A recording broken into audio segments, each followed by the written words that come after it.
Está deras bang ya.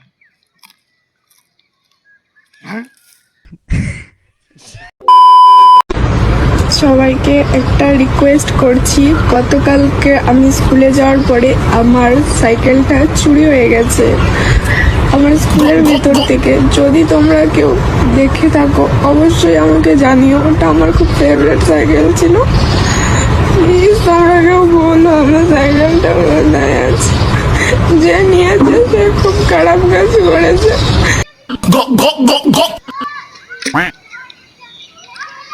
আমাকে ক্ষমা করে দিন দিদি, আমাকে ক্ষমা করে দিন। আমার ভুল হয়ে গেছে দিদি, আমার ভুল হয়ে গেছে। আমি পয়সা টাকা সব খেয়ে শেষ করে দিয়েছি দিদি, আমার ভুল হয়ে গেছে। মাফ করে দিন দিদি, আর ভুল করবো না।